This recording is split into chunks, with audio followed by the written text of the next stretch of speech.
عمر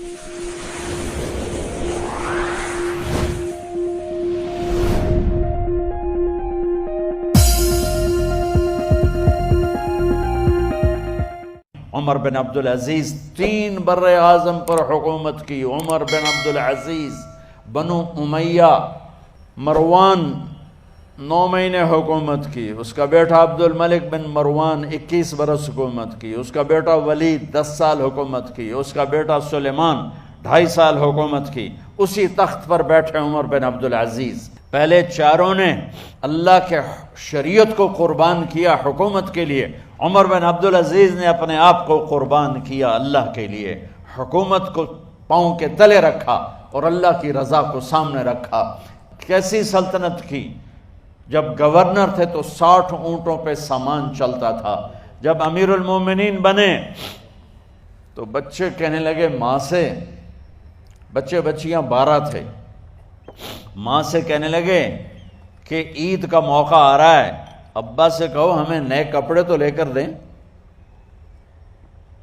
ان کی ماں کا نام ہے فاطمہ، بچوں کی ماں کا نام فاطمہ بنت عبد الملک. یہ دنیاوی سٹیٹس میں سب سے بڑی خاتون گزری ہے. آج تک اس کے لیول کی کوئی عورت نہیں آئی.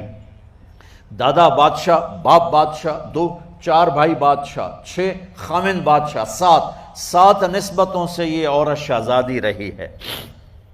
حضرت عمر گھر آئے، بیگم نے کہا بچے کپڑے مانگ رہے ہیں. حضرت عمر کہنے لگے میرے پاس تو پیسے نہیں ہیں، تنخواہ میں تو مشکل سے روٹی پوری ہوتی ہے، کہاں سے لے کر دوں؟ تو تھوڑی دیر خاموش رہیں. بیگم پھر کہنے لگی آپ ایسا کریں، اگلے مہینے کی سیلری ایڈوانس لے لیں، اس سے میں کپڑے لے لیتی ہوں اور روٹی کا خرچہ میں مزدوری کر کے گھر بیٹھے مزدوری کر کے چلا لوں گی، آپ 1 مہینے کی تنخواہ ایڈوانس لے لیں. حضرت عمر بن عبدالعزیز واحد خلیفہ ہیں جن کے دور میں 3 بر اعظم میں زکوٰۃ لینے والا باقی نہیں بچا تھا. یہاں لاہور بھی ان کی حکومت کے نیچے تھا، جنوبی اسپین فرانس ان کی حکومت کے نیچے تھا، کاشغر تک ان کی حکومت کے نیچے تھا، استنبول کے دروازوں تک ان کی حکومت تھی. 3 بر اعظم میں ایک آدمی زکوٰۃ لینے والا نہ بچا. اور اپنا حال یہ ہے کہ بیگم سے کہہ رہے ہیں پیسے کوئی نہیں، کپڑے کہاں سے لے کر دوں؟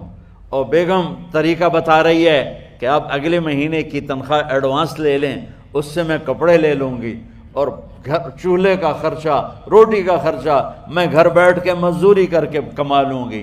تو حضرت عمر کہنے لگے ہاں یہ ٹھیک ہے.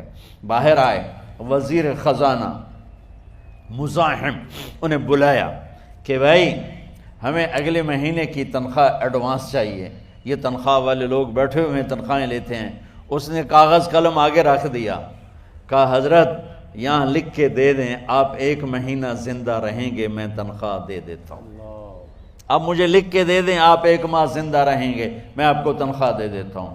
چپ کر کے اٹھے، ایک لفظ نہیں بولے، گھر گئے. حضرت اپنی بیگم فاطمہ سے کہا بیگم بچوں سے کہہ دو کہ باپ کے پاس کپڑے لے کر دینے کی سخت نہیں ہے. اور خزانے ایسے بھرے پڑے تھے کہ زکوٰۃ لینے والا کوئی نہیں تھا. عید کی نماز ہوئی، نماز کے بعد جب ساری فیملی ملنے آئی اور بچے بھی ملنے آئے تو ان کو دیکھ کر ان کی آنکھوں میں آنسو آ گئے.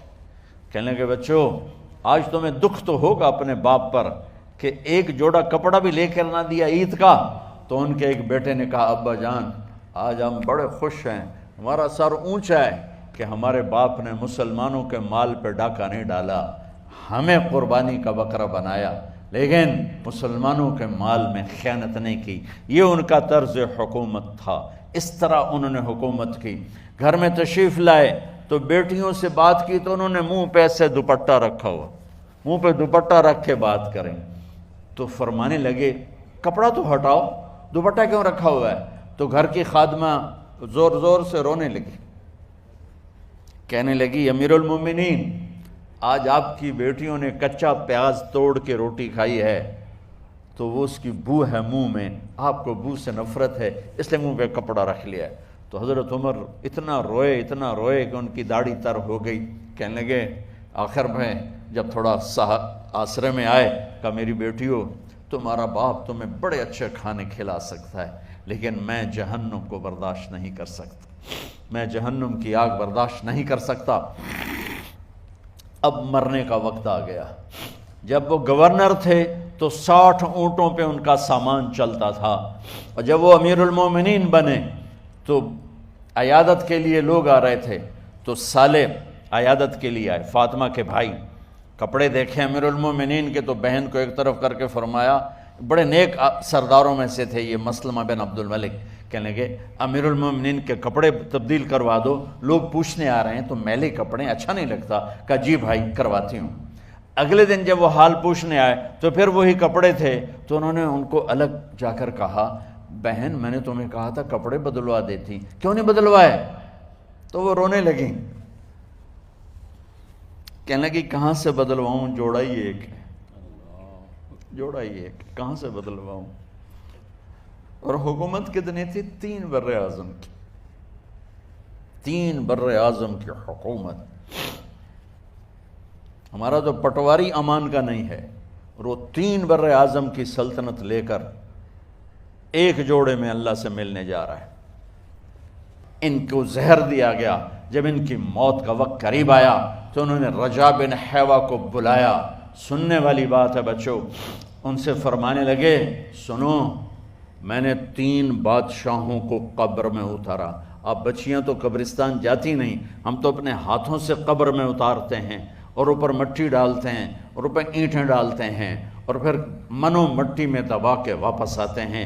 یہ منظر آپ بچیوں کے تو دیکھنے کا بھی نہیں ہے۔ وہ کہنے لگے میں نے 3 بادشاہوں کو مٹی میں ڈالا، لیکن ان کے کفن کی گرہ کو جب کھول کے دیکھا تو ان کے چہرے قبلے سے ہٹ چکے تھے، اور رنگ ان کے کالے پڑ چکے تھے۔ ولید بن عبد الملک، سلیمان بن عبد الملک، عبد الملک بن مروان، عبد الملک باپ، ولید بیٹا، سلیمان بیٹا، یہ تینوں کا ان کے چہرے کالے ہو گئے تھے، اور ان کا قبلے سے منہ پھر گیا تھا۔ اب میں مرنے لگا ہوں، مجھے پہلے ضرور چیک کرنا کہ میرا اللہ میرے ساتھ کیا کرتا ہے۔ پہلے تینوں کی ظلم کی حکومت تھی، ان کے چہرے قبلے سے کیوں ہٹ گئے؟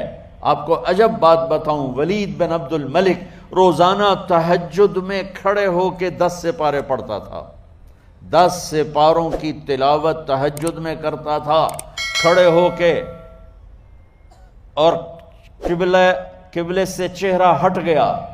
سلیمان بن عبد الملک تہجد گزار، چہرہ قبلے سے ہٹ گیا، ظلم کیا، ظلم کیا، ظلم کیا، خون کو پانی بنا دیا، حکومت پر شریعت کو قربان کیا، رشتے ناتوں کو قربان کیا۔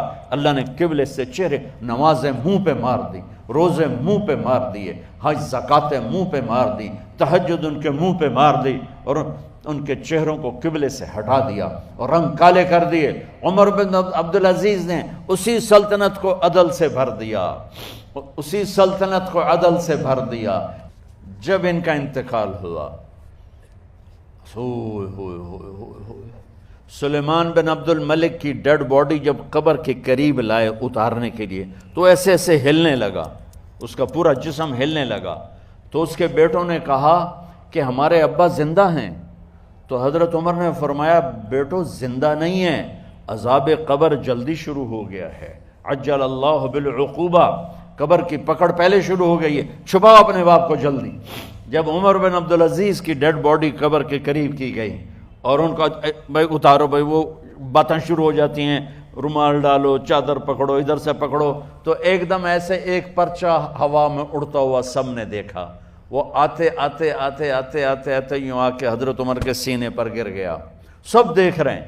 جب پرچے کو اٹھا کے دیکھا گیا تو اس پہ ایک سطر پہ لکھا تھا بسم اللہ الرحمن الرحیم، اور دوسری سطر پہ لکھا تھا براءۃ من اللہ لعمر بن عبد العزیز من النار، یہ عمر کے لیے جہنم کی آگ سے نجات کا پروانہ ہے۔ 3 بر اعظم کی سلطنت لے کر وہ جنت کا پروانہ لے کر دنیا سے گئے۔ جب ان کو قبر میں اتارا گیا تو انہوں نے رجا بن حیوہ سے فرمایا تھا 3 بادشاہوں کے چہرے دیکھے قبلے سے پھر گئے، رنگ کالے پڑ گئے، مجھے تم نے دیکھنا ہے کہ کیا ہوتا ہے۔ تو رجا فرماتے ہیں جب میں قبر میں اترا اور ان کے کفن کی گرہ کو کھول کے دیکھا تو چہرہ قبلے کی طرف فکس تھا، اور مجھے یوں لگا جیسے 14ویں رات کا چاند قبر میں اتر آیا ہو۔ میرے عزیزو طلبہ و طالبات، اللہ کو اپنی منزل بناؤ، اللہ کو اپنی منزل بناؤ، اللہ کو اپنی منزل بناؤ۔